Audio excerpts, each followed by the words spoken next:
ਵਾਹਿਗੁਰੂ ਗੁਰੂ ਨਾਨਕ ਪਦ ਪੰਕਜ ਬੰਦਨ ਪੰਕਜ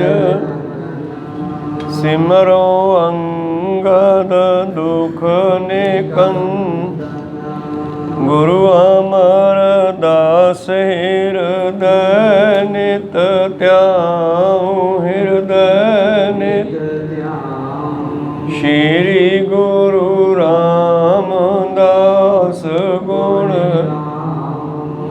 ਗੁਰੂ ਅਰਜਨ ਬਿਘਨਨ ਕੇ ਨਾਸ਼ਕ ਬਿਘਨਨ ਸ਼੍ਰੀ ਹਰਿਗੋਬਿੰਦ ਸਮਤ ਪਰ ਸ਼੍ਰੀ ਹਰਿ ਰਾਏ ਨਮੋ ਕਰ ਜੋਰੀ ਨਮੋ ਸ਼੍ਰੀ ਹਰਿ ਕ੍ਰਿਸ਼ਨ ਮਨਾਉ ਗੁਰੂ ਤੇਗ ਬਹਾਦਰ ਪਰਮ ਕਿਰਪਾਲ ਪਰਮ ਸ਼੍ਰੀ ਗੁਰੂ ਗੋਬਿੰਦ ਸਿੰਘ ਮੇ ਤਰੋ ਤਰਾ ਪਰ ਪੁਨ ਪੁਨ ਸੀਸਾ ਪੁਨ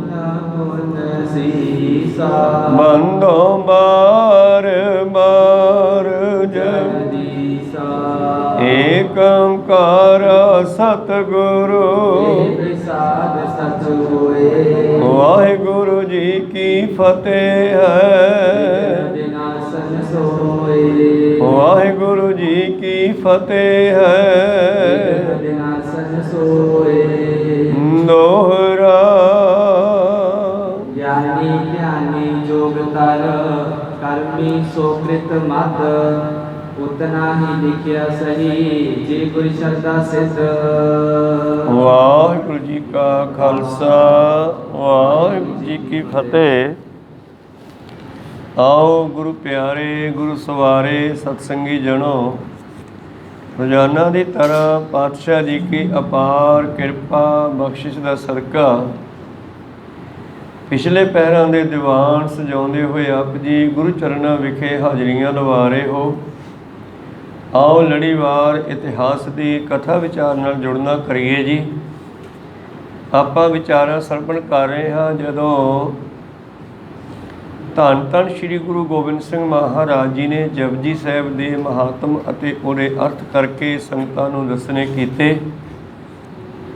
ਕੱਲ੍ਹ ਕੇਵਲ ਤੇ ਕੇਵਲ ਮੂਲ ਮੰਤਰ ਦੀ ਹੀ ਵਿਚਾਰ ਚੱਲੀ ਸੀ ਔਰ ਗੁਰਬਾਣੀ ਵਿੱਚ ਇਹ ਮੰਤਰ ਕਈ ਰੂਪਾਂ ਵਿੱਚ ਆਇਆ। ਇੱਕ ਓੰਕਾਰ, ਫਿਰ ਕਿਤੇ ਆਇਆ ਇੱਕ ਓੰਕਾਰ ਸਤਿਨਾਮ, ਇੱਕ ਓੰਕਾਰ ਸਤਿਗੁਰ ਪ੍ਰਸਾਦ, ਫਿਰ ਇੱਕ ਓੰਕਾਰ ਤੋਂ ਲੈ ਕੇ ਮੂਲ ਮੰਤਰ ਜੋ ਲਿਖਿਆ ਗੁਰਪ੍ਰਸਾਦ ਤੱਕ। ਇੱਕ ਓੰਕਾਰ ਸਤਿਨਾਮ ਕਰਤਾ ਪੁਰਖ ਨਿਰਭਉ ਨਿਰਵੈਰ ਅਕਾਲ ਮੂਰਤ ਅਜੂਨੀ ਸੈਭੰ ਗੁਰਪ੍ਰਸਾਦ। ਫਿਰ ਟਕਸਾਲ ਦੇ ਵਿੱਚ ਇਸ ਨੂੰ ਪੂਰਾ ਨਾਨਕ ਹੋਸੀ ਭੀ ਸੱਚ ਤੱਕ ਵੀ ਪੜ੍ਹਦੇ ਹਨ। ਤਾਂ ਕਵੀ ਲਿਖਦੇ ਹਨ, ਭਾਈ ਸਾਹਿਬ ਰਾਮ ਕੋਇਰ ਜੀ ਕਹਿੰਦੇ ਇਸ ਤਰ੍ਹਾਂ ਸਤਿਗੁਰਾਂ ਨੇ ਇਸ ਮੂਲ ਮੰਤਰ ਨੂੰ ਜਪਣ ਦੇ ਮਹਾਨਤਾ ਦੱਸੀ, ਪਰਮੇਸ਼ਰ ਦਾ ਨਾਮ ਜਪਣ ਦੀ ਮਹਾਨਤਾ ਦੱਸੀ ਹੈ। ਇੱਕ ਓਂਕਾਰ ਤੋਂ ਲੈ ਕੇ ਗੁਰਪ੍ਰਸਾਦ ਤੱਕ ਮੰਤਰ ਇੱਕ ਅਕਾਲ ਪੁਰਖ ਨੂੰ ਨਿਰੂਪਣ ਕਰਦਾ ਹੈ। ਇਸ ਦੇ ਜਾਪ ਨੇ ਇੱਕ ਅਕਾਲ ਪੁਰਖ ਦੀ ਪ੍ਰਾਪਤੀ ਕਰਵਾਉਣੀ ਹੈ। ਵੈਸੇ ਬਾਣੀ ਨੂੰ ਉਸੇ ਤਰ੍ਹਾਂ ਹੀ ਜਿਵੇਂ ਕਿਸੇ ਨੂੰ ਭੁੱਖ ਲੱਗੀ ਹੋਵੇ ਅਤੇ ਖਾਣ ਵਾਲਾ ਪੁੱਛੇ ਵੀ ਕਿਹੜੇ ਪਾਸਿਓਂ ਖਾਵਾਂ ਤਾਂ ਕਿ ਮੇਰੀ ਭੁੱਖ ਮਰ ਜਾਵੇ, ਪੁੱਛਣ ਦੀ ਲੋੜ ਨਹੀਂ ਹੈ, ਜਿੱਧਰੋਂ ਮਰਜ਼ੀ ਉਸ ਨੂੰ ਸ਼ੁਰੂ ਕਰ ਦਿਓ, ਭੁੱਖ ਮੇਟ ਹੀ ਦੇਣੀ ਆ। ਇਸੇ ਤਰ੍ਹਾਂ ਗੁਰਬਾਣੀ ਨੂੰ ਕੋਈ ਸ਼ਰਧਾ ਪ੍ਰੇਮ ਸਹਿਤ ਪਿਆਰ ਦੇ ਨਾਲ ਪੜ੍ਹਦਾ ਹੈ ਤਾਂ ਇਸ ਬਾਣੀ ਨੇ ਆਪਣਾ ਕਾਰਜ ਕਰਨਾ ਹੀ ਆ। ਤੁਸੀਂ ਅੱਗ ਦੇ ਕੋਲ ਬੈਠਦੇ ਹੋ, ਇਹ ਤਿੰਨ ਤੱਤ ਅੱਗ ਨੇ ਪਰਮੇਸ਼ਰ ਨੇ ਬਣਾਏ ਹਨ, ਅੱਗ ਪਾਣੀ ਅਤੇ ਹਵਾ। ਅੱਗ ਦੇ ਕੋਲੇ ਅਮੀਰ ਬੈਠੇ ਗਰੀਬ ਬੈਠੇ ਜਾਣਕਾਰ ਬੈਠੇ ਅਣਜਾਣ ਬੈਠੇ ਉਹਨੇ ਸੇਕ ਦੇ ਹੀ ਦੇਣਾ, ਉਹਨੇ ਕੋਈ ਵਿਤਕਰਾ ਨਹੀਂ ਕਰਨਾ ਅੱਗ ਨੇ। ਜੇ ਤੁਹਾਡਾ ਅਚਾਨਕ ਵੀ ਹੱਥ ਲੱਗ ਗਿਆ ਉਹਨੇ ਤਾਂ ਵੀ ਸੇਕ ਦੇ ਦੇਣਾ। ਇਸੇ ਤਰ੍ਹਾਂ ਪਾਣੀ ਦਾ ਜੋ ਸੁਭਾਅ ਹੈ, ਇਸ ਨੂੰ ਕੋਈ ਵੀ ਪੀ ਲਵੇ, ਇਸ ਨੇ ਉਸ ਦੀ ਪਿਆਸ ਮਿਟਾਉਣੀ ਆ। ਹਵਾ ਜਿਹੜੀ ਹੈ ਇਹਦਾ ਵੀ ਸੁਭਾਅ ਹੈ, ਠੰਡੀ ਵਗਦੀ ਹੈ ਤੇ ਸਭ ਨੂੰ ਠੰਡੀ ਲੱਗੇਗੀ, ਤੱਤੀ ਵਗਦੀ ਹੈ ਸਭ ਨੂੰ ਤੱਤੀ ਲੱਗੇਗੀ। ਇਹ ਵੀ ਕੋਈ ਈਰਖਾ ਦਵੈਤ ਨਹੀਂ ਕਰਦੀ। ਉਸੇ ਤਰ੍ਹਾਂ ਹੀ ਜੋ ਗੁਰੂਆਂ ਨੇ ਬਾਣੀ ਰਚੀ ਹੈ, ਭਾਵੇਂ ਕਿ ਇਹਦੇ ਵਿੱਚ ਇੱਕ ਬ੍ਰਾਹਮਣ ਬਿਰਜ ਲਾਲ ਦੀ ਗੱਲ ਆਈ ਆ ਵੀ ਉਹਨੇ ਬੇਨਤੀ ਕੀਤੀ ਜੀ ਮਹਾਰਾਜ ਮੈਨੂੰ ਇੱਦਾਂ ਹੋਇਆ, ਪਰ ਅਸਲ ਦੇ ਵਿੱਚ ਗੁਰਬਾਣੀ ਦਾ ਮਹਾਤਮ ਗੁਰੂ ਸਾਹਿਬ ਸਾਰੇ ਹੀ ਦੱਸਦੇ ਰਹੇ ਨੇ। ਇਸ ਕਰਕੇ ਆਓ ਆਪਾਂ ਇਹ ਜੋ ਜਨਮ ਸਾਖੀ ਧੰਨ ਗੁਰੂ ਗੋਬਿੰਦ ਸਿੰਘ ਜੀ ਦੀ ਜੀਵਨੀ ਵਿੱਚੋਂ ਪੜ੍ਹ ਰਹੇ ਆ, ਇਹ ਸਾਖੀ 100 ਸਾਖੀ ਵਿੱਚ ਵੀ ਆਈ ਆ। 100 ਸਾਖੀ ਦੇ ਵਿੱਚ ਸਾਖੀ ਦੇ ਵਿੱਚ ਸਾਖੀ ਕਰਤਾ ਨੇ ਅਰਥ ਕੀਤੇ ਹੈ, ਸ਼ਾਇਦ ਉਹੀ ਸਾਖੀ ਇੱਥੇ ਵੀ ਲਿਖੀ ਗਈ ਹੈ। ਸੋ ਖੈਰ ਆਪਣੇ ਕੰਮ ਦੀ ਗੱਲ ਹੈ। ਗੁਰਬਾਣੀ ਦਾ ਮਹਾਤਮ ਸਿੱਖ ਨੂੰ ਪਤਾ ਹੋਣਾ ਚਾਹੀਦਾ ਹੈ। ਬਾਣੀ ਬਿਰਲੋ ਵਿਚਾਰਸੀ ਜੇ ਕੋ ਗੁਰਮੁਖ ਹੋਏ, ਇਹ ਬਾਣੀ ਮਹਾਂਪੁਰਖ ਕੀ ਨਿਜ ਕਰ ਵਾਸਾ ਹੋਏ। ਜੇ ਇੱਕ ਓਂਕਾਰ ਕਹੋਗੇ ਤਾਂ ਵੀ ਧਿਆਨ ਅਕਾਲ ਪੁਰਖ ਕੋਲ ਜਾਵੇਗਾ। ਇੱਕ ਓਂਕਾਰ ਸਤਿਗੁਰ ਪ੍ਰਸਾਦ ਕਹੋਗੇ ਤਾਂ ਵੀ ਉਹਦੀ ਕਿਰਪਾ ਮਿਲੇਗੀ। ਇੱਕ ਓਂਕਾਰ ਤੋਂ ਗੁਰਪ੍ਰਸਾਦ ਤੱਕ ਪੜਾਂਗੇ ਤਾਂ ਉਸ ਅਕਾਲ ਪੁਰਖ ਦੇ ਲੱਛਣ, ਉਹਦਾ ਸੁਭਾਅ ਉਹ ਕਿਹੋ ਜਿਹਾ ਹੈ, ਗੁਰਪ੍ਰਸਾਦ ਕਿਵੇਂ ਮਿਲਦਾ, ਇਹ ਸਭ ਉਹਦੇ ਵਿੱਚੋਂ ਮਿਲਦਾ। ਇਸੇ ਤਰ੍ਹਾਂ ਹੀ ਗੁਰੂ ਪਿਆਰਿਓ ਜਪ ਪੜਾਂਗੇ ਤੇ ਜਾਪੇ ਕਹਿੰਦਾ, ਇਸ਼ਾਰਾ ਕਰਦਾ ਵੀ ਇਹਨੂੰ ਪੜ੍ਹਿਆ ਕਰ, ਸਿਮਰਿਆ ਕਰ। ਤੇ ਫਿਰ ਸਵਾਲ ਪੈਦਾ ਹੋ ਗਿਆ ਜੀ ਇਹ ਕੌਣ ਹੈ? ਤੇ ਬਾਬਾ ਨਾਨਕ ਜੀ ਕਹਿੰਦੇ ਉਹੀ ਤਾਂ ਹੈ ਜੋ ਆਰੰਭਤਾ ਤੋਂ ਸੀ, ਜੋ ਜੁਗਾਂ ਵਿੱਚ ਵੀ ਰਿਹਾ, ਜੋ ਅੱਜ ਵੀ ਹੈ ਤੇ ਜੋ ਸਦਾ ਰਹੇਗਾ। ਆਦਿ ਸੱਚ ਜੁਗਾਦ ਸੱਚ ਹੈ ਪੀ ਸੱਚ, ਨਾਨਕ ਹੋਸੀ ਪੀ ਸੱਚ। ਖੈਰ ਕੱਲ੍ਹ ਆਪਾਂ ਮੂਲ ਮੰਤਰ ਦੀ ਵਿਚਾਰ ਸਰਵਣ ਕਰ ਰਹੇ ਸੀ। ਆਓ ਇਸ ਨੂੰ ਦੁਬਾਰਾ ਫਿਰ ਪਿੱਛੋਂ ਥੋੜ੍ਹਾ ਆਰੰਭ ਕਰਕੇ ਤਾਂ ਕਿ ਗੱਲ ਸਮਝ ਆ ਜਾਵੇ ਪੂਰੀ। ਅੱਗੇ ਫਿਰ ਜਪਜੀ ਸਾਹਿਬ ਦੀਆਂ ਪੌੜੀਆਂ ਦੀ ਕਥਾ ਚੱਲਦੀ ਆ। ਉਸ ਤੋਂ ਪਹਿਲਾਂ ਸ਼ੁਰੂ ਕਰੀਏ ਗੁਰੂ ਚਰਨਾਂ ਵਿੱਚ ਆਪਣੀਆਂ ਅਤੇ ਦਾਸਾਂ ਦੀਆਂ ਲਵਾਓ ਹਾਜ਼ਰੀਆਂ। ਗੁਰੂ ਕਾ ਬਖਸ਼ਿਆ ਫਤਿਹ ਦਾ ਨਾਅਰਾ ਕਰੋ ਬੁਲੰਦ ਗੱਜ ਕੇ ਆਖੋ ਜੀ ਵਾਹਿਗੁਰੂ ਜੀ ਕਾ ਖਾਲਸਾ ਦੋਹਰਾ। ਦਸਵੇਂ ਪਾਤਸ਼ਾਹ ਗੁਰ ਸਾਚੇ, ਲਿਖ ਪਾਏ ਸ੍ਰੀ ਗੁਰੂ ਬਾਚੇ। ਧੰਨ ਧੰਨ ਸ੍ਰੀ ਗੁਰੂ ਗੋਬਿੰਦ ਸਿੰਘ ਮਹਾਰਾਜ ਜੀ ਨੇ ਸਾਨੂੰ ਇਹ ਪਵਿੱਤਰ ਜਪਜੀ ਸਾਹਿਬ ਜੀ ਦੇ ਮਹਾਤਮਾ ਦੇ ਬਚਨ ਜਿਹੜੇ ਹਨ ਲਿਖਵਾਉਣੇ ਕੀਤੇ ਜੀ। ਆਗੇ ਲਾਗਨ ਲਿਖਨ ਲਿਖਾਰੀ, ਜਿਵੇਂ ਮਾਬਿਦ ਸੇ ਤੁਚਾਰੀ। ਜਿਵੇਂ ਸਤਿਗੁਰਾਂ ਨੇ ਵਿਧੀ ਜੁਗਤੀ ਸਹਿਤ ਤੇ ਮਹਿਮਾ ਜਪਜੀ ਸਾਹਿਬ ਦੀ ਉਚਾਰਨ ਕੀਤੀ ਹੈ, ਆਪਾਂ ਸਰਵਣ ਕਰਦੇ ਹਾਂ। ਚਲਣ ਸਮੇਂ ਸੰਗ੍ਰਹਿਣ ਹੈ, ਦਾਨ ਦੇਣ ਬੋਲੇ ਨਾ। ਘਰੋਂ ਕਿਸੇ ਯਾਤਰਾ ਤੇ ਜਾਣ ਲੱਗਿਆਂ ਮੂਲ ਮੰਤਰ ਪੜ੍ਹੀਏ। ਸੰਗ੍ਰਹਿਣ ਕੋਈ ਚੀਜ਼ ਇਕੱਤਰ ਕਰਨ ਲੱਗਿਆਂ, ਜਿਵੇਂ ਜ਼ਿਮੀਂਦਾਰ ਫਸਲ ਨੂੰ ਪਹਿਲਾਂ ਪੇੜਾਂ ਵਿੱਚ ਲਾ ਕੇ ਇਕੱਠੀ ਕਰਦਾ ਸੀ ਔਰ ਫਿਰ ਉਸ ਨੂੰ ਪੇੜਾਂ ਵਿੱਚ ਦਾਣੇ ਕੱਢਦਾ ਸੀ। ਦਾਣਿਆਂ ਦਾ ਬੋਹਲ ਲਾ ਕੇ ਸਭ ਤੋਂ ਪਹਿਲਾਂ ਉਹ ਪਰਮੇਸ਼ਰ ਨੂੰ ਯਾਦ ਕਰਦਾ ਸੀ। ਵੈਸੇ ਤਾਂ ਜ਼ਿਮੀਂਦਾਰ ਜਿੱਦਾਂ ਬੀਜ ਦਿੰਦਾ ਤੇ ਉਸ ਨੂੰ ਘਰੇ ਪਹੁੰਚਾਉਣ ਤੱਕ ਹਰ ਵੇਲੇ ਰੱਬ ਨੂੰ ਯਾਦ ਕਰਦਾ ਹੈ ਕਿ ਮੇਰੀ ਫਸਲ ਸਹੀ ਸਲਾਮਤ ਘਰੇ ਪਹੁੰਚ ਜਾਵੇ। ਚਲੋ ਖੈਰ, ਸੰਗ੍ਰਹਿਣ ਕਰਨ ਵੇਲੇ ਜਦੋਂ ਪਿੰਡ ਦੇ ਵਿੱਚ ਦਾਣੇ ਇਕੱਠੇ ਕੀਤੇ ਜਾਂਦੇ ਸੀ, ਉਦੋਂ ਵੀ ਪਰਮੇਸ਼ਰ ਨੂੰ ਯਾਦ ਕਰਦਾ ਹੈ। ਤੇ ਜਿਸ ਵੇਲੇ ਹਲ ਦੇ ਪੋਰ ਤੇ ਹੱਥ ਰੱਖ ਕੇ ਉਹ ਦਾਣੇ ਬੀਜਦਾ ਸੀ, ਕਣਕ ਬੀਜਦਾ ਸੀ, ਉਸ ਵੇਲੇ ਵੀ ਰੱਬ ਨੂੰ ਯਾਦ ਕਰਦਾ ਹੈ। ਤੇ ਜਿਵੇਂ ਗੁਰੂ ਸਾਹਿਬ ਨੇ ਕਿਹਾ, ਨਾਨਕ ਨਾਮ ਚੜ੍ਹਦੀ ਕਲਾ ਤੇਰੇ ਭਾਣੇ ਸਰਬੱਤ ਦਾ ਭਲਾ। ਤੇ ਜ਼ਿਮੀਂਦਾਰ ਅੱਜ ਕੱਲ੍ਹ ਤਾਂ ਚਲੋ ਟਰੈਕਟਰ ਆ ਗਏ, ਮਿੰਟੋ ਮਿੰਟੀ ਆਪਾਂ ਕੰਮ ਨਿਬੇੜ ਦਿੰਦੇ ਹਾਂ। ਪੁਰਾਣੇ ਜ਼ਿਮੀਂਦਾਰਾਂ ਨੂੰ ਪਤਾ ਹੈ ਕਿ ਜਦ ਪੋਰ 'ਤੇ ਹੱਥ ਰੱਖਦਾ ਸੀ ਤੇ ਉਹ ਦਾਣੇ ਸਿੱਟਦਾ ਹੋਇਆ ਕਹਿੰਦਾ ਸੀ, ਰਾਹੀ ਪਾਂਧੀ ਦਾ ਦੇਈ, ਚਿੜੀ ਜਨੌਰ ਦਾ ਦੇਈ, ਸੀਰੀ ਪਾਲੀ ਦਾ ਦੇਈ। ਭਾਵ ਉਹ ਜੋ ਮੈਂ ਬੀਜਣ ਲੱਗਿਆ ਫਸਲ, ਇਹਦੇ ਵਿੱਚ ਇੰਨੀ ਬਰਕਤ ਪਾ ਦੇਵੇ ਕਿ ਸਾਰਿਆਂ ਨੂੰ ਸੁੱਖ ਮਿਲੇ। ਕੋਈ ਸਤਿਨਾਮ। ਕਬੀਰ ਸਾਹਿਬ ਜੀ ਵੀ ਕਹਿੰਦੇ ਹਨ ਆਪਣੇ ਬਚਨਾਂ ਵਿੱਚ, ਉਹਨਾਂ ਦਾ ਗ੍ਰੰਥ ਹੈ ਇੱਕ ਚੌਰਾ ਗ੍ਰੰਥ ਦਾ ਨਾਮ ਹੈ ਚੌਰਾ। ਉਸ ਵਿੱਚ ਲਿਖਦੇ ਹਨ, ਸਾਹਿਬ ਇਤਨਾ ਦੀਜੀਏ, ਸਾਹਿਬ ਇਤਨਾ ਦੀਜੀਏ ਜਾਵੇਂ ਕੁਟੁੰਬ ਸਬਾਏ, ਮੈਂ ਵੀ ਭੁੱਖਾ ਨਾ ਰਹੂੰ ਅਤਿਥੀ ਨਾ ਭੁੱਖਾ ਜਾਏ। ਨਾ ਤਾਂ ਘਰੇ ਆਉਣ ਵਾਲਾ ਪ੍ਰਾਹੁਣਾ, ਯਾਤਰੂ, ਮੰਗਤਾ, ਲੋੜਵੰਦ ਖਾਲੀ ਜਾਵੇ ਅਤੇ ਨਾ ਮੈਂ ਖਾਲੀ ਜਾਵਾਂ, ਇੰਨਾ ਕੁ ਜ਼ਰੂਰ ਕਰੇ ਦੇ। ਕੱਲ੍ਹ ਆਪਾਂ ਧੰਨਾ ਜੀ ਦਾ ਜਨਮ ਦਿਨ ਮਨਾਇਆ ਤਾਂ ਉਹ ਵੀ ਸ਼ਾਇਦ ਇਸੇ ਵਿਸ਼ੇ 'ਤੇ ਗੱਲ ਕਰਦੇ ਹੈ। ਗੋਪਾਲ ਤੇਰਾ ਆਰਤਾ, ਜੋ ਜਨ ਤੁਮਰੀ ਭਗਤ ਕਰਨ ਤੇ ਤਿਨਕੇ ਕਾ ਸਵਾਰਤਾ, ਦਾਲ ਸੀਧਾ ਮੰਗੋ ਘੀਓ, ਹਮਰਾ ਖੁਸ਼ੀ ਕਰੇ ਨਿਤ ਜੀਓ, ਪਣੀਆਂ ਛਾਦਣ ਨੀਕਾ, ਅਨਾਜ ਮੰਗੋ ਸਤ ਸੀਕਾ, ਗਊ ਭੈਂਸ ਮੰਗੋ ਲਾਵੇਰੀ, ਕਿਤਾਜਨ ਤੁਰੀ ਚੰਗੇਰੀ, ਘਰ ਕੀ ਗੀਹਣ ਚੰਗੀ, ਜਨ ਧੰਨਾ ਲੇਵੈ ਮੰਗੀ। ਇਸ ਤਰ੍ਹਾਂ ਅਖੀਰ ਤੇ ਕਹਿੰਦੇ ਮੈਂ ਚੀਜ਼ਾਂ ਲਾਲਚ ਨਾਲ ਨਹੀਂ ਮੰਗਦਾ, ਲੋੜ ਹੈ ਮੈਂ ਨਾ ਹੀ ਕੀਤਾ ਲੱਭੋ, ਇੱਕ ਨਾਮ ਤੇਰਾ ਮੈਂ ਫੱਬੋ, ਤੇਰਾ ਨਾਮ ਮੈਨੂੰ ਬੜਾ ਚੰਗਾ ਲੱਗਿਆ ਮੈਂ ਜਪਣ ਲੱਗਿਆ। ਨਹੀਂ ਕੀਤਾ ਲੱਭੋ, ਇੱਕ ਨਾਮ ਤੇਰਾ ਮੈਂ ਫੱਬੋ। ਇਸ ਤਰ੍ਹਾਂ ਗੁਰੂ ਪਿਆਰਿਓ ਭਗਤ ਧੰਨਾ ਜੀ ਪਰਮੇਸ਼ਰ ਤੋਂ ਮੰਗਦੇ ਆ। ਖੈਰ ਬਾਣੀ ਨੂੰ ਕਿਸੇ ਤਰ੍ਹਾਂ ਵੀ ਪੜ੍ਹ ਲਓ, ਕਦੋਂ ਵੀ ਪੜ੍ਹ ਲਓ, ਇਹਨੇ ਸਾਡੇ ਕਾਰਜ ਰਾਸ ਹੀ ਕਰਨੇ। ਚਲੋ ਕੁਝ ਵਿਧੀਆਂ ਵੀ ਹੁੰਦੀਆਂ ਬਾਣੀ ਨੂੰ ਪੜ੍ਹਨ ਦੀਆਂ, ਸਿਆਣਿਆਂ ਨੇ ਪਹਿਲਾਂ ਦੱਸੀਆਂ, ਗੁਰੂਆਂ ਨੇ ਵੀ ਆਪਣੇ ਸਮੇਂ ਦੱਸੀਆਂ। ਪਾਤਸ਼ਾਹ ਜੀ ਕਹਿੰਦੇ ਚੱਲਣ ਵੇਲੇ, ਸੰਗ੍ਰਹਿਣ ਕਰਨ ਵੇਲੇ, ਦਾਨ ਦੇਣ ਲੈਣ ਦੇਣ ਵੇਲੇ ਉਸ ਮਾਲਕ ਨੂੰ ਯਾਦ ਕਰਕੇ ਇਹ ਕਾਰਜ ਕਰੋਗੇ ਜੀ। ਅਤ ਸੁਭਾਗੀ ਪਲਟ ਮੈਂ ਭੂਤ ਡਾਕਨੀ ਸੇਨਾ, ਔਰ ਸਾਡਾ ਸੁਭਾਅ ਬਦਲ ਜਾਵੇ ਉਦੋਂ ਵੀ ਤੁਸੀਂ ਇਸ ਨੂੰ ਜਪਿਆ ਕਰੋ, ਮੂਲ ਮੰਤਰ ਨੂੰ। ਔਰ ਭੂਤਾਂ ਪ੍ਰੇਤਾਂ ਤੋਂ ਵੀ ਬਚਤ ਰਹਿ ਸਕਦੀ ਹੈ ਇਹ ਬਾਣੀ ਪੜ੍ਹ ਕੇ, ਇਸ ਮੂਲ ਮੰਤਰ ਨੂੰ ਜਪਿਆ। ਮਨ ਜੀਤਨ ਰਣ ਮੈਂ ਤਰਾ, ਰਾਜ ਕਾਜ ਸੁਖ ਵਾਹੀ। ਔਰ ਇਸੇ ਤਰ੍ਹਾਂ ਹੀ ਮਨ ਨੂੰ ਜਿੱਤਣ ਦੇ ਲਈ ਜਦ ਜਾਪ ਕਰਾਂਗੇ ਤੇ ਮਨ ਦੇ ਉੱਤੇ ਇਹਦਾ ਅਸਰ ਹੁੰਦਾ ਹੈ। ਮਨ ਵਸੇ ਆਵੇ ਨਾਨਕਾ ਜੇ ਪੂਰਨ ਕਿਰਪਾ ਹੋਏ। ਪਾਤਸ਼ਾਹ ਜੀ ਕਹਿੰਦੇ ਇਸ ਤਰ੍ਹਾਂ ਜਦੋਂ ਸਿੱਖ, ਪਾਤਸ਼ਾਹ ਜੀ ਕਹਿੰਦੇ ਜਾਪ ਕਰੇਗਾ, ਸਿਮਰਨ ਕਰੇਗਾ ਬਾਣੀ ਦਾ, ਤੇ ਮਨ ਵਸ ਆਵੇਗਾ। ਔਰ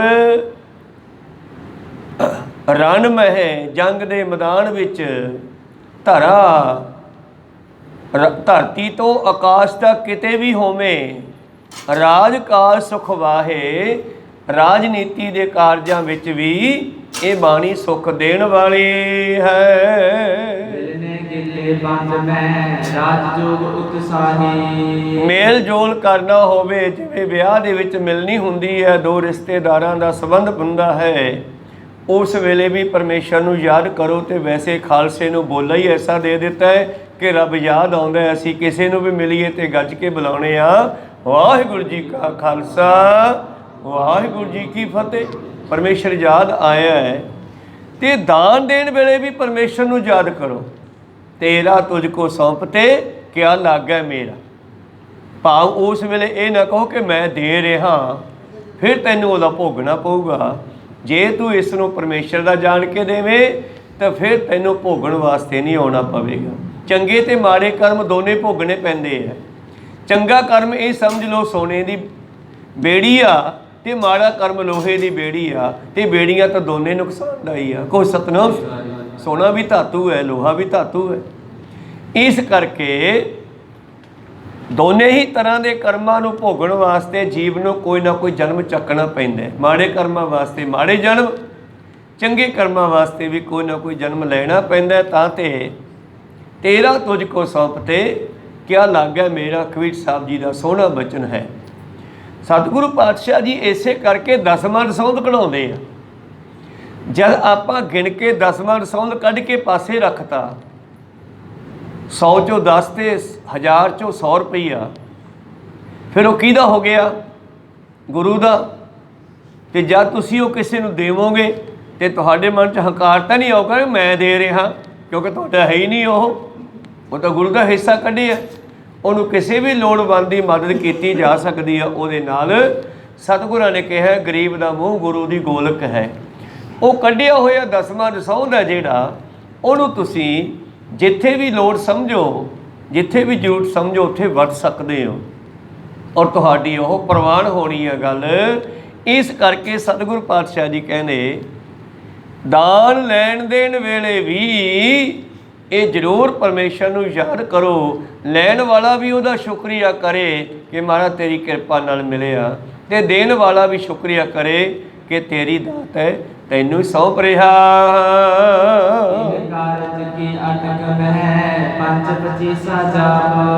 ਤੋ ਕਿਸੇ ਵੀ ਕਾਰਜ ਦੀ ਅਟਕ ਵਿੱਚ ਪੰਜ ਪਚੀਸਾ, 5 ਅੱਖਰਾਂ ਦਾ ਸ਼ਬਦ ਕਿਹੜਾ ਹੈ? ਇੱਕ ਓਂਕਾਰ ਸਤਿਨਾਮ।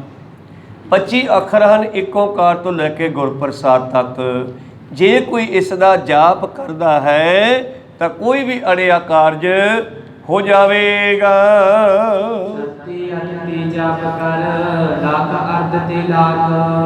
ਔਰ 36 ਅੱਖਰਾਂ ਤਾਂ ਫਿਰ ਇਹ ਅੱਗੇ ਚਲਿਆ ਜਾਂਦਾ ਹੈ। ਗੁਰੂ ਪਿਆਰਿਓ, ਹੁਣ ਆਪਾਂ ਮੂਲ ਮੰਤਰ ਦੇ ਅੱਖਰਾਂ ਦੀ ਗਿਣਤੀ ਕਰਾਂਗੇ ਤੇ ਟੇਢੇ ਪਾਸੇ ਚੱਲ ਪਾਵਾਂਗੇ। ਬਸ ਪਾਤਸ਼ਾਹ ਦੇ ਬਚਨ ਹਨ ਕਿ ਇਸ ਨੂੰ ਜਾਪ ਕਰੋਗੇ ਤਾਂ ਇੰਨਾ ਕੰਮ ਹੋਣਾ ਹੈ। 36 38 ਭਾਵ ਗੁਰਪ੍ਰਸਾਦ ਤੋਂ ਲੈ ਕੇ ਅੱਗੇ ਜਪ ਤੱਕ, ਤੇ ਜਪ ਤੋਂ ਅੱਗੇ ਫਿਰ ਆਦ ਸੱਚ ਜੁਗਾੜ ਸੱਚ ਹੈ ਵੀ ਸੱਚ ਨਾਨਕ ਹੋਸੀ ਵੀ ਸੱਚ ਤੱਕ।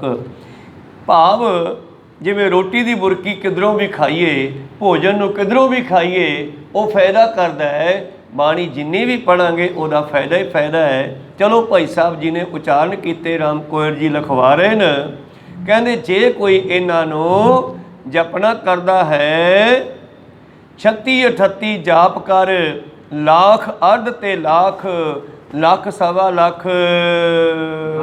5 25 ਕੇ ਅਥਵਾ 36 ਹੋਏ। ਇਸ ਤਰ੍ਹਾਂ ਅੱਧਾ ਲੱਖ, 50,000, ਲੱਖ ਸਵਾ ਲੱਖ। ਭਾਵ ਇੱਕ ਬੰਧਨ ਦੇ ਵਿੱਚ ਰਹਿ ਕੇ ਜਾਪ ਵੱਧ ਹੁੰਦਾ। ਜੇ ਆਪਾਂ ਖੁੱਲ੍ਹਾ ਕਰੇ ਕੋਈ ਨਹੀਂ ਕਰ ਲਾਂਗੇ ਤਾਂ ਸ਼ਾਇਦ ਆਪਾਂ ਘੋਲ ਕਰ ਜਾਈਏ। ਜਦੋਂ ਕੋਈ ਇਹ ਕਹਿ ਦੇਵੇ ਕਿ ਯਾਰ ਮੈਂ 1.25 ਲੱਖ ਪਾਠ ਕਰਨਾ ਹੈ, ਪੂਰਾ ਕਰਨਾ, ਗਿਣਤੀ ਨਾਲ ਕਰਨਾ, ਫਿਰ ਉਹ ਜ਼ਰੂਰ ਕਰਾਂਗੇ। ਨਹੀਂ ਤਾਂ ਮਨ ਤਰ੍ਹਾਂ ਤਰ੍ਹਾਂ ਦੇ ਬਹਾਨੇ ਬਣਾਉਂਦਾ ਜਪਣ ਦਾ ਮਾਰਾ। ਕੋਈ ਸਤਿਨਾਮ। ਇਸ ਕਰਕੇ ਪਾਤਸ਼ਾਹ ਕਹਿੰਦੇ ਜੇ ਕੋਈ ਇਸ ਦਾ ਇਸ ਤਰ੍ਹਾਂ ਜਾਪ ਕਰਦਾ ਹੈ, ਜਪ ਹਜ਼ਾਰ ਸਭ ਵਰਣ ਕੇ ਪਾਠ ਕਰੇ ਨਰ ਜੋਏ। ਇਸ ਤਰ੍ਹਾਂ ਜੇ ਕੋਈ ਇਹਨਾਂ ਮੂਲ ਮੰਤਰ ਦੇ ਬਚਨਾਂ ਦੇ ਜਾਪ ਕਰਦਾ ਹੈ ਤਾਂ ਕਰੇ ਓਮ ਗੁਰਮੰਤਰ ਕੋ ਸਕਲ ਬਿਗਨ ਦੇ ਖਾਪ। ਤਾਂ ਗੁਰਮੰਤਰ ਮੂਲ ਮੰਤਰ ਜੇ ਕੋਈ ਇਸ ਦਾ ਜਾਪ ਕਰਦਾ ਹੈ, ਇੱਥੇ ਹੋਮ ਦਾ ਮਤਲਬ ਇਹ ਨਹੀਂ ਕਿ ਤੁਸੀਂ ਮੂਹਰੇ ਅੱਗ ਮਚਾ ਕੇ ਤੇ ਉਹਦੇ ਵਿੱਚ ਘਿਓ ਵੀ ਨਾਲ ਪਾਉਣ ਲੱਗ ਜਾਓ। ਇੱਥੇ ਹੋਮ ਦਾ ਮਤਲਬ ਹੈ ਆਪਣੀ ਸੁਰਤ ਨੂੰ ਸ਼ਬਦ ਵਿੱਚ ਲਾ ਕੇ ਕਹੋ ਸਤਿਨਾਮ। ਇੱਥੇ ਹੋਮ ਦਾ ਮਤਲਬ ਹੈ ਕਿ ਕੋਲੇ ਜਲ ਰੱਖ ਲਓ। ਜਲ ਦਾ ਸੁਭਾਅ ਹੈ ਇਹਦੇ ਵਿੱਚ ਚੁੰਬਕ ਹੈ, ਜਲ ਦੇ ਵਿੱਚ ਚੁੰਬਕ ਹੈ, ਤੇ ਤੁਹਾਡੀ ਆਵਾਜ਼ ਵਿੱਚ ਵੀ ਚੁੰਬਕ ਹੈ। ਤੇ ਉਹ ਜਲ ਜਿਹੜਾ ਸਾਡੀ ਬਾਣੀ ਨੂੰ ਗ੍ਰਹਿਣ ਕਰਦਾ, ਖਿੱਚਦਾ ਹੈ। ਇਸੇ ਕਰਕੇ ਹੀ ਅੰਮ੍ਰਿਤ ਜਦੋਂ ਤਿਆਰ ਕੀਤਾ ਗਿਆ, ਸਤਿਗੁਰਾਂ ਨੇ ਉਹਦੇ ਉੱਤੇ ਕਿਰਪਾ ਦ੍ਰਿਸ਼ਟੀ ਪਾਉਂਦੇ ਹੋਏ 5 ਬਾਣੀਆਂ ਦਾ ਉਚਾਰਨ ਕੀਤਾ। ਪਾਣੀ ਦਾ ਸੁਭਾਅ ਜਿਵੇਂ ਪਾਣੀ ਵਿੱਚ ਕਰੰਟ ਆ ਜਾਂਦਾ, ਇਹਦਾ ਮਤਲਬ ਪਾਣੀ ਵਿੱਚ ਕੋਈ ਤੱਤ ਹੈ ਐਸਾ ਜਿਹੜਾ ਸਾਡੀ ਆਵਾਜ਼ ਵਿੱਚ ਵੀ ਹੈ ਤੇ ਸਾਡੇ ਖੂਨ ਵਿੱਚ ਵੀ ਹੈ। ਲੋਹਾ ਤੱਤ ਜਿਹਨੂੰ ਕਹਿੰਦੇ ਆ। ਹੁਣ ਲੋਹਾ ਦਿਸਦਾ ਤਾਂ ਨਹੀਂ, ਪਰ ਆਇਰਨ ਹੈਗੀ ਆ ਸਾਡੇ ਖੂਨ ਦੇ ਵਿੱਚ ਵੀ, ਔਰ ਤੁਰੰਤ ਹੀ ਸਾਨੂੰ ਜਿਹੜਾ ਬਿਜਲੀ ਫੜ ਲੈਂਦੀ ਆ, ਫੜ ਲੈਂਦਾ ਕਰੰਟ। ਤਾਂ ਇਸ ਤਰ੍ਹਾਂ ਗੁਰੂ ਪਿਆਰਿਓ, ਜਦੋਂ ਅਸੀਂ ਕੋਲ ਜਲ ਰੱਖ ਕਰਕੇ ਜਾਪ ਕਰਾਂਗੇ, ਉਸ ਜਲ ਨੂੰ ਛਕਣ ਦੇ ਨਾਲ ਮਾਨੋ ਅੰਮ੍ਰਿਤ ਬਣ ਜਾਂਦਾ ਹੈ। ਉਸ ਬਾਣੀ ਦਾ ਅਸਰ ਆਪਣੇ ਉੱਪਰ ਹੁੰਦਾ ਹੈ। ਹੋਏ ਬੰਧਨ ਟੁੱਟੇ ਸ੍ਰੀ ਮੁਖ ਗੁਰੂ ਪ੍ਰਤਾਪ। ਸ੍ਰੀ ਮੁਖ ਗੁਰ ਪ੍ਰਤਾਪ, ਉਸ ਪਰਿਪੂਰਨ ਪਰਮੇਸ਼ਰ ਪਰਮਾਤਮਾ ਨੇ ਗੁਰੂ ਦੇ ਪ੍ਰਤਾਪ ਸਦਕਾ ਕੋਈ ਵੀ ਕਾਰਜ ਅੜਿਆ ਹੋਵੇ ਇਹ ਮੂਲ ਮੰਤਰ ਦਾ ਜਾਪ ਕਰਿਆ ਕਰੋ। ਕੱਲ੍ਹ ਆਪਾਂ ਆਯੂਬ ਖਾਨ ਦੀ ਗੱਲ ਕੀਤੀ ਸੀ, ਜਿਹੜਾ ਕਿ ਬਿਲਕੁਲ ਡਲ ਦਿਮਾਗ ਦਾ ਸੀ, ਪਰ ਜਦੋਂ ਗੁਰੂ ਗ੍ਰੰਥ ਸਾਹਿਬ ਜੀ ਦੇ ਅਨੰਨ ਪਿਆਰੇ ਸੇਵਕ ਪਾਕਿਸਤਾਨ ਦੇ ਵਿੱਚ ਗ੍ਰੰਥੀ ਨੇ ਉਹਨੂੰ ਕਿਹਾ, ਬਾਬਾ ਜੀ ਨੇ, ਕਿ ਤੂੰ ਮੂਲ ਮੰਤਰ ਦਾ ਜਾਪ ਕਰਿਆ ਕਰੇ, ਬਾਬੇ ਨਾਨਕ ਦੀ ਕਲਾਮ ਹੈ। ਤੇ ਉਹੀ ਆਯੂਬ ਖਾਨ ਅੱਗੇ ਜਾ ਕੇ ਰਾਸ਼ਟਰਪਤੀ ਬਣ ਗਿਆ ਪੂਰੀ ਪੜ੍ਹਾਈ ਕਰਕੇ। ਕੋ ਸਤਨਾਮ। ਮਤਲਬ ਬਾਣੀ ਵਿੱਚ ਤਾਕਤ ਹੈ। ਸਾਨੂੰ ਉਹਦਾ ਰਸ ਕੱਢਣਾ ਨਹੀਂ ਆਉਂਦਾ। ਗੁਰੂ ਕਿਰਪਾ ਕਰਨ ਬਾਣੀ ਪੜ੍ਹੀਏ ਤਾਂ ਜ਼ਰੂਰ ਕਾਰਜ ਹੁੰਦੇ ਹਨ। ਬ੍ਰਾਹਮਣ ਵਿਦਿਆ ਯੁਤ ਪੜੇ ਏਕ ਭਾਈ ਦੋਇ ਮੂੜ। ਕਹਿਣ ਲੱਗੇ ਇਹ ਪਵਿੱਤਰ ਬਾਣੀ ਹੈ ਜੋ ਬ੍ਰਹਮ ਦੀ ਵਿਦਿਆ ਹੈ। ਬ੍ਰਹਮ ਹੁੰਦਾ ਪਰਮੇਸ਼ਰ, ਪਰਮੇਸ਼ਰ ਨੂੰ ਪਾਉਣ ਦੀ ਵਿਦਿਆ ਹੈ। ਅਗਰ ਇਸ ਨੂੰ ਕੋਈ ਪੜ੍ਹਦਾ ਹੈ ਬ੍ਰਹਮ ਵਿਦਿਆ ਨੂੰ, ਏਕ ਭਾਗ ਦੋਇ ਮੂੜ, ਤਾਂ ਮੂਰਖ ਤੋਂ ਮੂਰਖ ਬੰਦਾ ਜਿਹੜਾ ਹੈ ਉਹ ਵੀ ਸਿਆਣਾ ਹੋ ਸਕਦਾ ਹੈ। ਬਾਣੀ ਬਿਰਲੋ ਵਿਚਾਰ ਸੀ ਜੇ ਕੋ ਗੁਰਮੁਖ ਹੋਏ, ਇਹ ਬਾਣੀ ਮਹਾਂਪੁਰਖ ਕੀ ਨਿਜ ਘਰ ਵਾਸਾ ਹੋਏ।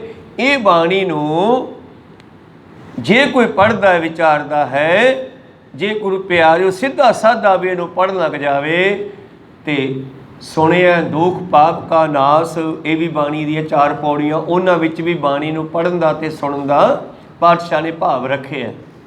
ਜੇ ਕੋਈ ਗੁਰੂ ਦੀ ਦੱਸੀ ਇਸ ਗੱਲ ਨੂੰ ਸੁਣ ਕੇ ਜਾਂ ਪੜ੍ਹ ਕੇ ਮੰਨ ਲੈਂਦਾ ਹੈ, ਫਿਰ ਤਾਂ ਗੱਲ ਹੀ ਕਹਿਣਾ ਹੀ ਕਿਹਾ, ਮੰਨੈ ਕੀ ਗਤ ਕਹੀ ਨਾ ਜਾਏ, ਜੇ ਕੋ ਕਹੇ ਪਿੱਛੇ ਪਛਤਾਏ।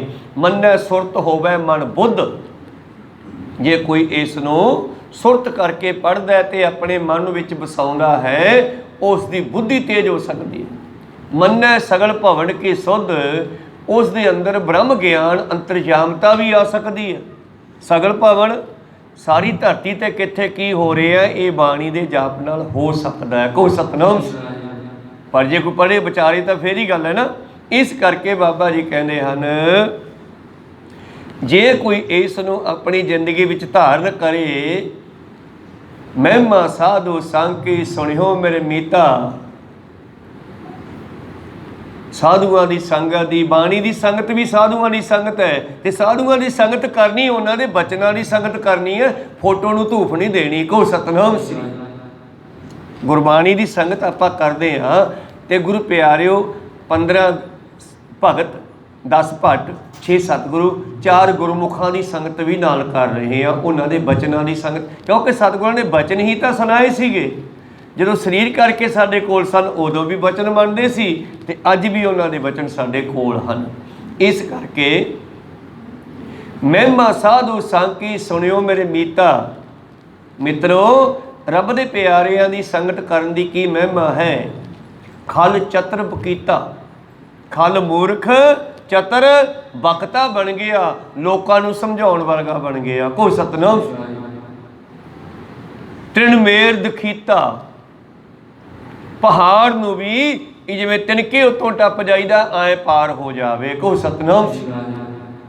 ਜੇ ਬਾਣੀ ਕੋਈ ਪੜ੍ਹਦਾ ਹੈ ਤਾਂ ਇਹ ਸੁਣਿਆ ਹਾਥ ਹੋਵੇ ਅਸਗਾਹ, ਸਮੁੰਦਰਾਂ ਦੇ ਵਿੱਚੋਂ ਟੱਪ ਜਾਵੇ ਤੇ ਪਾਣੀ ਹੱਥ ਕ ਰਹਿ ਜਾਊਗਾ, ਗੋਡੇ ਤੱਕ ਹੀ ਲੱਤ ਭਿੱਜੂਗੀ, ਪਾਣੀ ਨੀਵਾਂ ਹੋ ਜਾਊਗਾ। ਕੋ ਸਤਨਾਮ। ਔਰ ਇਹ ਘਟਨਾਵਾਂ ਘਟੀਆਂ। ਮਨਜੀਤ ਸਿੰਘ ਜੀ ਦੇ ਰਾਜ ਵਿੱਚ ਇੱਕ ਵਾਰੀ ਜੋ ਅਟਕ ਦਰਿਆ ਹੈ, ਇਹਨੂੰ ਪਾਰ ਕਰਕੇ ਪਰਲੇ ਪਾਸੇ ਜਾਣਾ ਸੀ, ਤੇ ਜਿਹੜੀ ਸਿੱਖ ਪਲਟਨ ਹੁੰਦੀ ਹੈ ਸ਼ੁਰੂ ਤੋਂ ਹੀ ਇਹਦੇ ਨਾਲ ਇੱਕ ਗੱਡੀ ਦੇ ਵਿੱਚ ਗੁਰੂ ਗ੍ਰੰਥ ਸਾਹਿਬ ਜੀ ਦਾ ਸਰੂਪ ਵੀ ਨਾਲ ਹੁੰਦਾ ਹੈ, ਗ੍ਰੰਥੀ ਸਿੰਘ ਵੀ ਨਾਲ ਹੁੰਦਾ ਹੈ। ਅਟਕ ਦਰਿਆ ਚੜ੍ਹਿਆ ਹੋਇਆ ਤੇ ਉਹਨੂੰ ਪਾਰ ਕਰਕੇ ਪਰਲੇ ਪਾਸੇ ਹਮਲਾ ਕਰਨਾ ਕਿਸੇ ਜ਼ਾਲਮ ਤੇ। ਤਾਂ ਗੁਰੂ ਪਿਆਰਿਓ ਫੌਜਾਂ ਨੇ ਸਲਾਹ ਬਣਾਈ ਵੀ ਹੁਣ ਕੀ ਕੀਤਾ ਜਾਵੇ। ਕਹਿੰਦੇ ਵੀ ਜਿਸ ਅੱਗੇ ਜੋਰ ਨਾ ਚੱਲੀ ਖਲੇ ਕੀਚੇ ਅਰਦਾਸ। ਤੇ ਗ੍ਰੰਥੀ ਸਿੰਘ ਨੇ ਉਸ ਦੇ ਕਿਨਾਰੇ ਤੇ ਖੜ ਕੇ ਕਹਿੰਦੇ ਅਰਦਾਸ ਕੀਤੀ, ਮਹਾਰਾਜ ਤੁਹਾਡੇ ਬਚਨ ਹਨ, ਸੁਣਿਆ ਹਾਥ ਹੋਵੇ ਸਗਾ। ਤੇ ਉਸ ਵੇਲੇ ਜਦ ਅਰਦਾਸ ਹੋਈ ਤੇ ਉਹ ਅਟਕ ਦਰਿਆ ਅਟਕ ਗਿਆ, ਹੌਲੀ ਹੋ ਗਿਆ, ਨੀਵਾਂ ਹੋ ਗਿਆ, ਤੇ ਸਾਰੀ ਫੌਜ ਨੂੰ ਪਰਲੇ ਪਾਸੇ ਲੰਘਾ ਦਿੱਤਾ। ਕੋ ਸਤਨਾਮ। ਤੋ ਖੈਰ ਮਨੋਬਿਰਤੀਆਂ ਉੱਥੇ ਰੱਖੀਏ। ਇਸ ਬਾਣੀ ਦੇ ਵਿੱਚ ਕਿੰਨੀ ਪਾਵਰ ਹੈ ਇਹ ਕੋਈ ਨਾ ਦੱਸ ਸਕਦਾ ਹੈ, ਨਾ ਪੂਰੀ ਲਿਖੀ ਜਾ ਸਕਦੀ ਹੈ, ਨਾ ਕੋਈ ਕਹਿ ਸਕਦਾ ਹੈ। ਇਸ ਕਰਕੇ ਇਹ ਬਾਣੀ ਵਿੱਚ ਇਹ ਤਾਕਤ ਹੈ ਜੀ। ਸਤਰੀ ਤ੍ਰੈ ਸੂਦਰ ਚਤਰ ਸਾਡੇ ਤ੍ਰੈ ਵਿਸ਼ਗੂੜ। ਕਹਿਣ ਲੱਗੇ ਜੇ ਕੋਈ ਇਸ ਬਾਣੀ ਨੂੰ ਪੜ੍ਹਦਾ ਹੈ, ਛਤਰੀ, ਵੈਸ਼, ਸੂਦਰ, ਬ੍ਰਾਹਮਣ, ਉਹ ਸਾਰੇ 4 ਗੁਣਾਂ ਨੂੰ ਧਾਰਨ ਕਰਨ ਵਾਲੇ ਬਣ ਜਾਵਣਗੇ ਜੀ। ਗਿਆਨੀ ਧਿਆਨੀ ਜੋਗ ਤਰ ਕਰਮੀ ਸੋ ਕ੍ਰਿਤ ਮਤ। ਇਸ ਤਰ੍ਹਾਂ ਗਿਆਨੀ, ਧਿਆਨੀ, ਜੋਗੀਸ਼ਰ ਔਰ ਕਰਮੀ ਭਾਵ ਗ੍ਰਸਤੀ ਜੇ ਕੋਈ ਆਪਣੀ ਸੁਕਿਰਤ ਕਿਰਤ ਨੂੰ ਕਰਦਾ ਹੋਇਆ ਮੱਧ ਹੁੰਦਾ ਵਿੱਚ, ਕੀ ਕਿਰਤ ਕਰੋ ਨਾਮ ਜਪੋ ਵੰਡ ਛਕੋ। ਸੁਕਿਰਤ ਹੁੰਦਾ ਚੰਗੀ ਕਿਰਤ, ਮੱਧ ਵਿੱਚ ਕੰਮ ਕਰਦਾ ਹੋਇਆ। ਜਿਵੇਂ ਚੌਥੇ ਪਾਤਸ਼ਾਹ ਨੇ ਲਿਖਿਆ, ਗੁਰ ਸਤਿਗੁਰ ਕਾ ਜੋ ਸਿੱਖ ਅਖਾਏ, ਸੋ ਭਲਕੇ ਉੱਠ ਹਰ ਨਾਮ ਤੇ ਆਵੇ। ਤੇ ਫਿਰ ਉਦਮ ਕਰੇ ਭਲਕੇ ਪ੍ਰਭਾਤੀ, ਇਸ਼ਨਾਨ ਕਰੇ ਅੰਮ੍ਰਿਤਸਰ ਨਹਾਵੇ।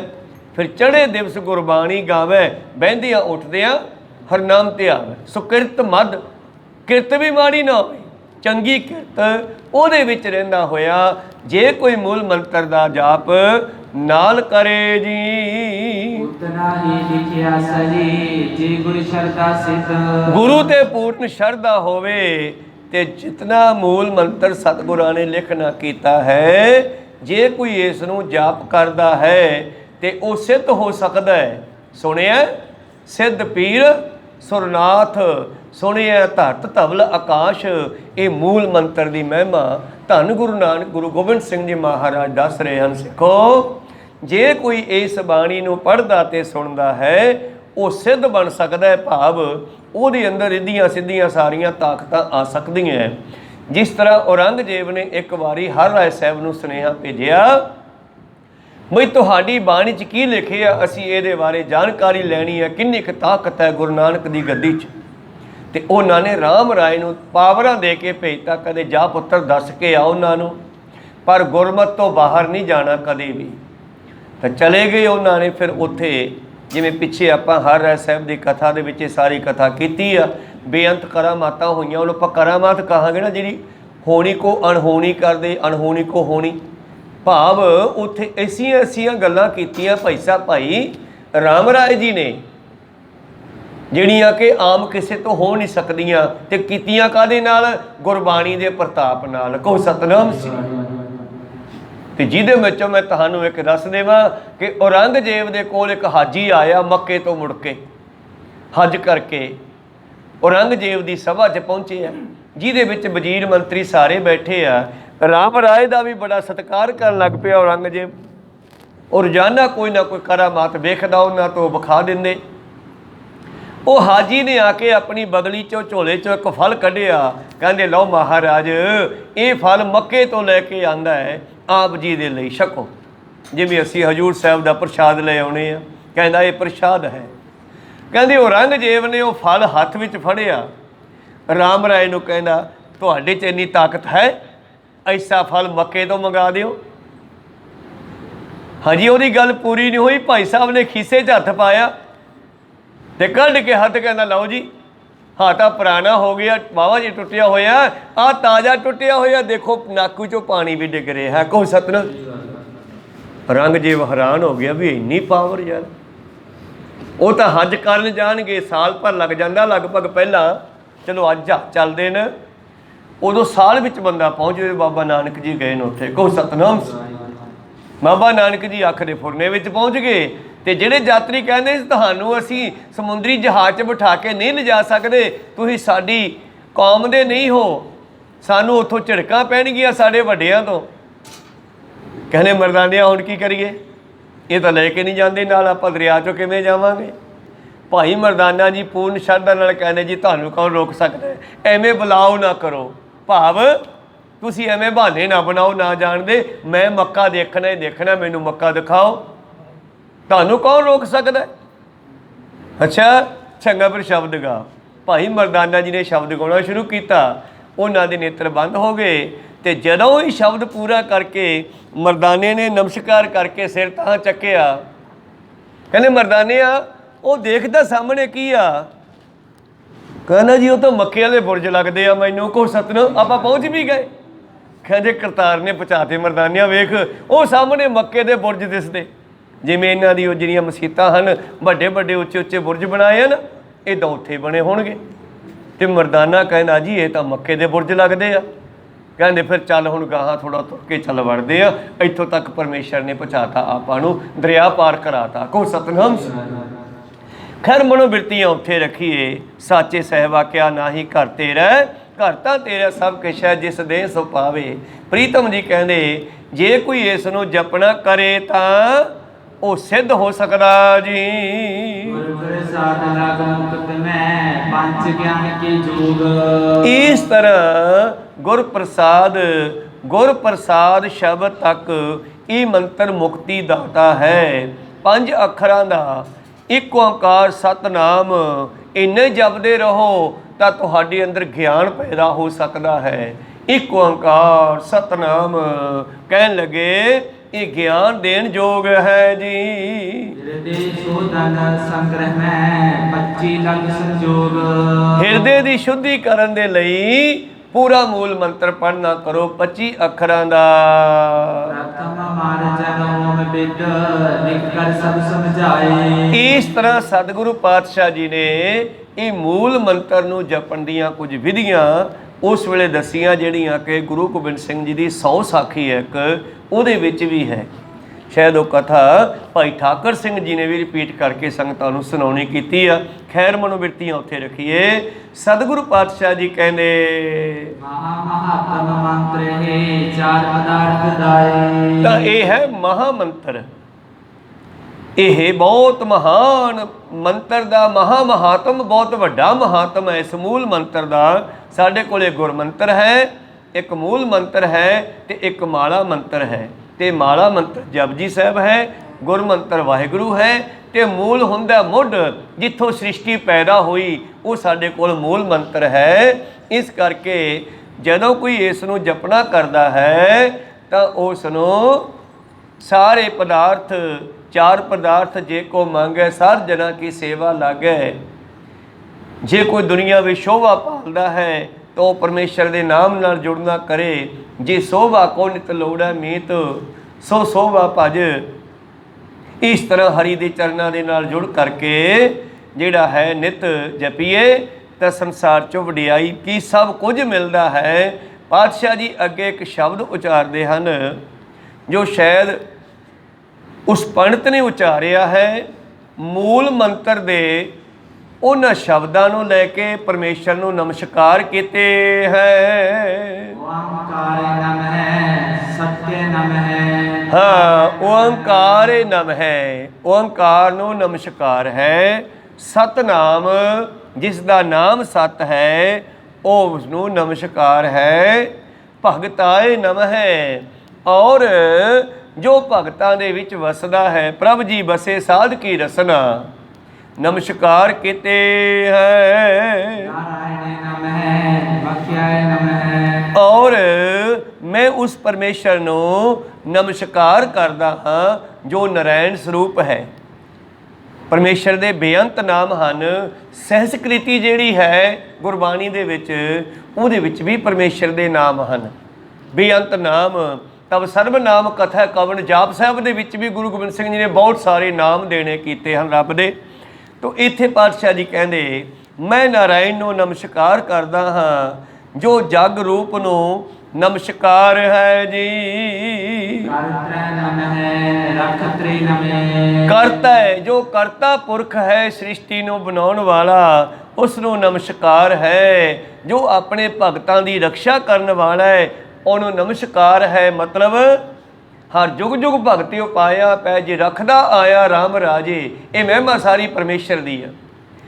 ਪੈਜ ਰੱਖਦਾ ਆਇਆ ਰਾਮ ਰਾਜੇ, ਹਰ ਨਾਕਸ ਦੁਸ਼ਟ ਹਰ ਮਾਰਿਆ, ਪ੍ਰਹਿਲਾਦ ਤਰਾਇਆ, ਅਹੰਕਾਰੀਆਂ ਨਿੰਦਕਾਂ ਪਿੱਠ ਦੇ ਨਾਮ ਦਿਓ ਮੁਖ ਲਾਇਆ ਜੀ। ਤਾਰ ਕਾਇ ਨਮః ਪਰਪੁਰਖੈ ਨਮঃ, ਤਾਰ ਕਾਏ ਤੋ ਤਾਰਨਹਾਰ ਹੈ, ਜੋ ਉੱਤਮ ਹੈ ਪੁਰਖ ਹੋਤਿਆ ਹੈ।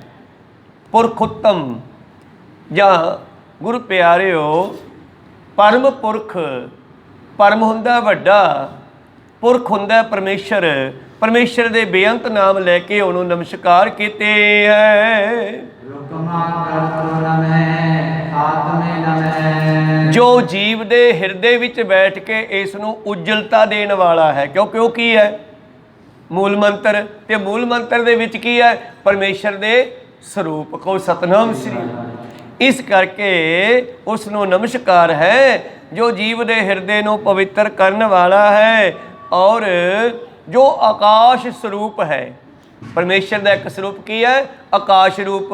ਆਕਾਸ਼ ਰੂਪ ਕਿਉਂ ਕਿਹਾ? ਕਿ ਸਾਡੇ ਸਾਰਿਆਂ ਦੇ ਵਿੱਚ ਉਹਦਾ ਵਾਸਾ ਹੈ। ਜਿਵੇਂ ਹਜ਼ਾਰਾਂ ਘੜੇ ਭਰ ਕੇ ਰੱਖ ਦਿਓ ਪਾਣੀ ਦੇ, ਤੇ ਜਿਹੜੇ ਮਰਜ਼ੀ ਘੜੇ 'ਚੋਂ ਦੇਖੋ ਉਹਦੇ ਵਿੱਚੋਂ ਤੁਹਾਨੂੰ ਜਿਹੜਾ ਚੰਦਰਮਾ ਦਿਖਾਈ ਦੇਵੇਗਾ। ਜੇ ਉਹ 'ਚੋਂ 5-4 ਘੜੇ ਭੰਨ ਵੀ ਦਿਓ ਤੇ ਚੰਦਰਮਾ ਜਾਂ ਆਕਾਸ਼ ਫੇਰ ਵੀ ਰਹੇਗਾ, ਉਹ ਫੁੱਟਦਾ ਨਹੀਂ। ਇੱਥੇ ਜੀਵ ਬੇਅੰਤ ਮਰਦੇ ਆ, ਬੇਅੰਤ ਜੰਮਦੇ ਆ। ਜਦ ਜੰਮਦੇ ਆ ਉਹਨਾਂ ਦੇ ਹਿਰਦੇ ਵਿੱਚ ਬੈਠਦਾ ਹੈ, ਸਰੀਰ ਛੱਡ ਜਾਂਦੇ ਆ, ਸਰੀਰ ਮਿੱਟੀ ਵਿੱਚ ਮਿਲ ਜਾਂਦੇ ਆ, ਪਰ ਪਰਮੇਸ਼ਰ ਨਹੀਂ ਮਰਦਾ, ਉਹ ਸਦਾ ਰਹਿਣ ਵਾਲਾ ਹੈ। ਇਸ ਕਰਕੇ ਉਹ ਆਕਾਸ਼ ਸਰੂਪ ਹੈ। ਆ ਮੀਂਹ ਦੇ ਮੌਸਮ ਕਰਕੇ ਬਹੁਤ ਸਾਰੇ ਬੱਦਲ ਆਏ ਤੇ ਅਸੀਂ ਕੀ ਕਿਹਾ ਬਈ ਬੱਲੇ ਬੱਲੇ ਕਿੰਨੇ ਬੱਦਲ ਹੈ, ਆਕਾਸ਼ ਦਿਸਣੋਂ ਹਟ ਗਿਆ। ਆਕਾਸ਼ ਕਹਿਣਾ ਬੰਦ ਕਰਤਾ, ਆਪਾਂ ਬੱਦਲ ਕਹਿਣ ਲੱਗੇ ਬਹੁਤ ਬੱਦਲ ਹੈ। ਪਰ ਜਦੋਂ ਬੱਦਲ ਵਰ ਗਏ ਫਿਰ ਅਸੀਂ ਇੱਕ ਤੇ ਆ ਜਾਂਦੇ ਆ, ਆਕਾਸ਼ ਸਾਫ਼ ਹੋ ਗਿਆ। ਕੋਈ ਸਤਨਾਮ, ਫਿਰ ਇੱਕ ਹੋ ਗਿਆ ਨਾ। ਏਕ ਹੈ ਅਨੇਕ ਹੈ, ਅਨੇਕ ਹੈ ਫਿਰ ਏਕ ਹੈ। ਐਸੇ ਆਕਾਸ਼ ਵਰਗੇ ਸਰੂਪ ਪਰਮੇਸ਼ਰ ਨੂੰ ਨਮਸਕਾਰ ਹੈ ਜੀ। ਨਿਰੰਜਨਾय ਨਮः ਰਥਾਗ ਸਾਮਨੇ ਨਮः। ਉਹ ਨਿਰਾਕਾਰ ਹੈ, ਨਿਰੰਜਨ ਕਾਲਸ ਤੋਂ ਰਹਿਤ ਹੈ, ਜਿਸ ਦੇ ਅੰਦਰ ਕੋਈ ਕਾਲਸ ਨਹੀਂ। ਉਹ ਨਿਰਾਕਾਰ ਪਰਮੇਸ਼ਰ ਨੂੰ ਮੇਰੀ ਨਮਸਕਾਰ ਹੈ। ਔਰ ਉਹ ਜੋ ਸਰੀਰਾਂ ਦੇ ਵਿੱਚ ਵਸਣ ਵਾਲਾ ਆਤਮਾ ਰੂਪ ਹੈ, ਵਿਰਾਜਮਾਨ ਹੈ, ਜਿਸ ਦਾ ਦੁਨੀਆ ਵਿੱਚ ਜਸ ਹੋ ਰਿਹਾ ਹੈ, ਉਸ ਨੂੰ ਮੇਰੀ ਨਮਸਕਾਰ ਹੈ। ਔਰ ਜਿਹੜਾ ਕਿ ਸਾਡਾ ਮਿੱਤਰ ਵੀ ਹੈ। ਬਾਣੀ ਦੇ ਵਿੱਚ ਸਤਿਗੁਰਾਂ ਨੇ ਕਈ ਸ਼ਬਦਾਂ ਵਿੱਚ ਮਿੱਤਰ ਸ਼ਬਦ ਵਰਤੇ ਆ। ਮਨ ਨੂੰ ਮਿੱਤਰ ਕਿਹਾ, ਮਨ ਪਿਆਰਿਆ ਜਿਉ ਮਿੱਤਰਾ, ਜਪ ਹਰ ਹਰ ਨਾਮ ਸੰਭਾਲੇ। ਮਨ ਪਿਆਰਿਆ ਜਿਉ ਮਿੱਤਰਾ, ਸਦ ਨਿਭ ਹੈ ਤੇਰੇ ਨਾਲੇ। ਉਹ ਹਮੇਸ਼ਾ ਤੇਰੇ ਨਾਲ ਨਿਭਣ ਵਾਲਾ ਹੈ। ਮਨ ਮਿੱਤਰ ਹੈ ਤੇ ਪਰਮੇਸ਼ਰ ਵੀ ਮਿੱਤਰ ਹੈ, ਤੇ ਮਿੱਤਰਾਂ ਮਿੱਤਰਾਂ ਤੋਂ ਕੋਈ ਫਰਕ ਨਹੀਂ ਹੁੰਦਾ। ਫਿਰ ਆਤਮਾ ਤੇ ਪਰਮਾਤਮਾ ਦੋਨੇ ਮਿੱਤਰ ਹਨ। ਕੋ ਸਤਨਾਮ। ਭਾਵ ਆਤਮਾ ਪਰਮਾਤਮਾ ਦੀ ਅੰਸ਼ ਹੈ, ਇਸ ਕਰਕੇ ਉਸ ਨੂੰ ਮੇਰੀ ਨਮਸਕਾਰ ਹੈ ਜੀ। ਓ ਗੁਰੂ ਪਾਤਸ਼ਾਹ ਜੀ ਬਖਸ਼ਿਸ਼ ਕਰਦੇ ਹਨ, ਰਜ ਤਮ ਨੈ ਨਮਹਿ। ਰਜੋ ਗੁਣ ਰਾਜੀਆਂ ਵਿੱਚ ਵੀ ਉਹ ਹੈ, ਤਮੋ ਗੁਣ ਜਿਨ੍ਹਾਂ ਵਿੱਚ ਤਮਾ ਹੋਈ ਪਈ ਆ ਇਕੱਠੀ, ਬਹੁਤ ਕੁਛ ਇਕੱਠਾ ਕਰ ਲੈਣ ਦੀ, ਉੱਥੇ ਵੀ ਤੂੰ ਹੀ ਵਰਤ ਰਿਹਾ ਹੈ। ਔਰ ਸਤ, ਜਿੱਥੇ ਸਤੋ ਗੁਣ ਹੈ ਉੱਥੇ ਵੀ ਤੇਰਾ ਵਾਸਾ ਹੈ। ਬੈਕੁੰਠਾਏ ਨਮਹਿ, ਨਮਸਕਾਰ ਕਰਦਾ ਹਾਂ, ਤੂੰ ਸੱਚਖੰਡ ਦਾ ਵੀ ਵਾਸੀ ਹੈ। ਰਮਾਏ ਨਮਹਿ, ਰਮਾਏ ਰਮਣ ਵਾਲਾ, ਸਾਡੇ ਸਾਰਿਆਂ ਵਿੱਚੋਂ ਰਮ ਰਿਹਾ ਹੈ। ਪਾਤਸ਼ਾਹ ਦਾ ਬਚਨ ਹੈ, ਆਪੇ ਕੰਡਾ ਤੋਲਤ ਰਾਜੀ, ਆਪੇ ਤੋਲਣਹਾਰਾ, ਆਪੇ ਦੇਖੈ, ਆਪੇ ਬੂਝੈ, ਆਪੇ ਹੈ ਬਣਜਾਰਾ। ਤੇ ਜੀਵ ਨੇ ਉਹਨੂੰ ਕਿਤੇ ਅਲੱਗ ਸਮਝ ਲਿਆ, ਤੇ ਬਾਬਾ ਜੀ ਕਹਿੰਦੇ ਉਹ ਭਲਿਆ ਕਿੱਧਰ ਫਿਰਦਾ ਤੂੰ। ਆਪੇ ਬੂਝਣਹਾਰਾ, ਆਪੇ ਕੰਡਾ ਤੋਲਤ ਰਾਜੀ, ਆਪੇ ਤੋਲਣਹਾਰਾ, ਆਪੇ ਦੇਖੈ, ਆਪੇ ਬੂਝੇ, ਆਪੇ ਹੈ ਬਣਜਾਰਾ। ਤੇ ਮੂਰਖ, ਅੰਧਲਾ, ਨੀਚ, ਜਾਤ ਪਰਦੇਸੀ ਬਾਹਰ ਲੱਭਦਾ ਫਿਰਦਾ। ਖਿਨ ਆਵੇ ਤਿਲ ਜਾਵੇ, ਇੱਕ ਮਿੰਟ ਵੀ ਖੜ ਕੇ ਇੱਕ ਥਾਂ ਤੇ ਨਹੀਂ ਵੇਖਦਾ। ਕਿੱਥੇ ਵੇਖਣਾ ਹੈ? ਆਪਣੇ ਨਿੱਜ ਸਰੂਪ ਤੇ ਸਵਾਸਾਂ ਤੇ ਵੇਖਦੇ ਹੋਏ ਜਪਿਆ ਕਰੋ, ਵਾਹਿਗੁਰੂ ਵਾਹਿਗੁਰੂ ਵਾਹਿਗੁਰੂ ਵਾਹਿਗੁਰੂ ਵਾਹਿਗੁਰੂ ਵਾਹਿਗੁਰੂ ਵਾਹਿਗੁਰੂ ਵਾਹਿਗੁਰੂ ਵਾਹਿਗੁਰੂ ਵਾਹ। ਉਹ ਸਾਡੇ ਵਿੱਚ ਹੀ ਤਾਂ ਰਮ ਰਿਹਾ ਹੈ, ਸਵਾਸਾਂ ਦੇ ਵਿੱਚ ਉਹੀ ਤਾਂ ਰਮ ਰਿਹਾ ਹੈ। ਐਵੇਂ ਨਹੀਂ ਕ੍ਰਿਸ਼ਨ ਜੀ ਨੇ ਅਰਜਨ ਦਾ ਰੱਥ ਚਲਾਇਆ। ਕ੍ਰਿਸ਼ਨ ਜੀ ਦਾ ਦੂਸਰਾ ਸ਼ਬਦ ਅਰਥ ਹੈ ਬਾਣੀ ਦੇ ਮੁਤਾਬਕ, ਇਹ ਕ੍ਰਿਸ਼ਨ ਸਰਬ ਦੇਵਾ ਦੇਵ ਦੇਵਾ ਤੈ ਆਤਮ ਹੈ, ਆਤਮਕ ਸ੍ਰੀ ਵਾਸਵ ਦੇਵਸ। ਜੇ ਕੋਈ ਜਾਣੇ ਭਿਓ ਨਾਨਕ ਤਾਂ ਕਾ ਦਾਸ ਹੈ, ਸੋਈ ਨਿਰੰਜਨ ਦਿਓ। ਤਾਂ ਕ੍ਰਿਸ਼ਨ ਕੌਣ ਹੈ? ਕੇਵਲ ਦੁਆਪਰ ਦਾ ਰਾਜਾ ਹੀ ਨਹੀਂ, ਤੁਹਾਡਾ ਸਵਾਸ ਵੀ ਕ੍ਰਿਸ਼ਨ ਹੈ। ਕਹੋ ਸਤਨਾਮ। ਇਹ ਸਾਡੇ ਅੰਦਰ ਰਮਿਆ ਹੋਇਆ ਤੇ ਸਾਡੇ ਸਰੀਰ ਰੂਪੀ ਰੱਥ ਨੂੰ ਚਲਾ ਰਿਹਾ ਹੈ, ਤੇ ਅੰਦਰ ਬੈਠਾ ਗਾਈਡ ਵੀ ਕਰਦਾ ਹੈ, ਰੋਕ ਕਿਸੇ ਦੇ ਵਿੱਚ ਵੱਜੇਗਾ, ਜੋ ਰਸਤਾ ਸਾਫ਼ ਹੈ। ਫਿਰ ਕਹਿੰਦਾ ਭੁਜਾਲਾ, ਹੁਣ ਖੁੱਲ੍ਹਾ ਥਾਂ ਬਾਕੀ ਖਾਲੀ ਆ। ਉਹ ਕੌਣ ਹੈ ਗਾਈਡ ਕਰਨ ਵਾਲਾ ਅੰਦਰ? ਇਹ ਉਹ ਆਪ ਹੀ ਹੈ। ਰਮਾਏ ਨਮਹਿ, ਜੋ ਸਾਰੇ ਜੀਵਾਂ ਵਿੱਚ ਰਮ ਰਿਹਾ ਹੈ। ਅਤੇ ਅਖਰਾਏ ਨਮਹਿ, ਇਹਨਾਂ ਅੱਖਰਾਂ ਦੇ ਵਿੱਚ ਵੀ ਤੂੰ ਹੈ। ਕਹੋ ਸਤਨਾਮ। वाहो वाहो बाणी निरंकार है, स्पष्ट हो गया ना। वाहो वाहो बाणी निरंकार है, तिस जेवड़ अवर न कोए, अखराए नम है, तू इन्हां शब्दां में शब्द बन के आया। जदों बाबा नानक जी की कहते आ, ऐ नहीं कहते आपां शब्द गाइए, की कहते आ मरदाने रवाब जा बाणी आई आ, को सतनाम सी। तो अखर बन के आ रहे न अंदरों, इन्हां अखरां नूं बनाउण वाला भी वो है। अपना रूप धार लिया, जिस दा कोई रूप नहीं सीगा, उन्हें अखरां दा रूप धार लिया। को सतनाम सी। बाहो बाहो बाणी निरंकार है, ते जेवड़ अवर न कोए, अखराए नम है, काल आए नम है, और काल दे विच भी तू है, भाव मौत विच भी तू है, जन्म दे विच भी तू है। कौन मुआ रे कौन मुआ, ब्रह्म ज्ञानी मिल करो विचारा, ये तो चलत पया, ये रोज ही कह दिने फलाना मर गया, त्योंका मर गया। कौन मर गया? करो विचार बैठ के। पवने में पवन समाया, ज्योति में ज्योत रल जाया, माटी माटी होई एक, रोवन हारे की कवन टेक, रोन वालिया तू किनू रोना? शरीर नू? हाँ जी, वो तो फिर आ पिया। कहते नहीं जो बिच बोलता सी, कहते वो तो मरदा ही नहीं, वो तो चले आ गया। वो हवा विच मिल गई, हवा अग विच पाता तो मिट्टी मिट्टी च मिल गई, पानी भी जिहड़ा विच सीगा खून सी वो भाप बन के उड़ गया, वो पानी विच रल गया। कोई सतनाम सी। मिट्टी मिट्टी च मिल गई, अग अग च मिल गई। तुसीं रोंदे किहनूं है? कोई नहीं मरदा गा, ये सब ओदी खेड़ बनाई हुई है। काल दे विच भी वो आप समाया है जी। लक्ष्मी पता है नम है, मूर्त तराए नम है। लक्ष्मी दा पति भी तू है, तैनों नमस्कार है। इसे तरह नम है सतगुर ने जाप साहिब च कीती। लक्ष्मी हुंदी है माया, इस माया दा पति तू है, तैनों नमस्कार है। आपां सारे माया स्वरूप हाँ, ते साडा मालक ओहो है। और लक्ष्मी का स्वरूप तू है, आ मूर्तियां भी तू है। जगन्नाथपुरी च कहा ना, कहने जी आरती कर लो, कहने नहीं असी नहीं करनी, असीं तां वेखदे हुन्ने आ। कहने कित्थे? गगन में था रवचंद दीपक बने, तारका मंडल जनक मोती, धूम मलयान लो पवन चवरो करे, सगल बनराए फुलंत ज्योति। कैसी आरती है भवखंडा तेरी आरती, अनहत्ता शब्द वजंत फेरी। पंडित कहते ठीक है, तुसीं कहता भी ये कुदरत आरती कर रही है, जिहदी हो रही है वो कित्थे है? कहते दुनिया दे विच ही वसदा है। सहस तव नैन नन नैन है तोहे को, सहस मूर्त नैना एक तो ही। ए लक्ष्मी दा मालक भी तू है, आ मूर्तियां जिहड़ियां तू बन गया शरीर, ये भी तू है। रमापति अते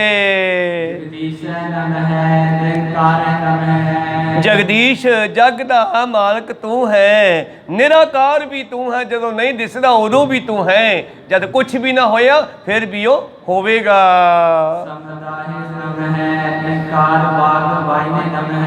सद में साए, सद में साए हमेशा तू रहन वाला है। एकार वांग वाए ने नम है, और एक भी तू है, सदा तू है। हवा दे विच भी तू समाया होया है, पानी विच भी तू है। बनाउण वाला भी तू है, ते भन्नण वाला भी तू है। वो अंकार हे मालक तैनू नमस्कार है। और हर सवासां दे विच प्राणां दे विच तू ही वस रहा है। ਜਿਹੜੇ ਤੈਨੂੰ ਜਪਦੇ ਹਨ ਉਹ ਸੁੱਖ ਪਾਉਂਦੇ ਹਨ। ਵਿਚਾਰਾਂ ਇੱਥੇ ਰੋਕਦੇ ਆ, ਥੋੜੀਆਂ ਅੱਗੇ ਲੰਘ ਗਈਆਂ, ਰਹਿੰਦੀ ਵਿਚਾਰ ਕੱਲ ਨੂੰ ਸਰਵਣ ਕਰਾਂਗੇ ਦੋਹਰਾ।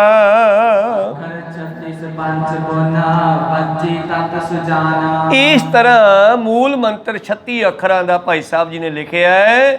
ਇਹਨਾਂ ਦੇ ਵਿੱਚ 25 ਤੱਤ ਸਮਾਏ ਹੋਏ ਹਨ। ਗੁਰ ਪ੍ਰਸਾਦ ਪੜ ਅਗਰ ਤ੍ਰੈ ਲਖੋ ਸਿੱਖ ਬੁੱਧਵਾਨ। ਇਸ ਨੂੰ ਗੁਰ ਪ੍ਰਸਾਦ ਤੱਕ ਜ਼ਰੂਰ ਪੜ੍ਹਿਆ ਕਰੋ। ਅਗਰ ਤ੍ਰੈ ਲੱਖੋ ਸਿੱਖ ਬੁੱਧੀਵਾਨ, ਇਹ ਬੁੱਧੀਵਾਨ ਸਿੱਖ ਇਸ ਨੂੰ ਜਪਨਾ ਕਰਦੇ ਹਨ।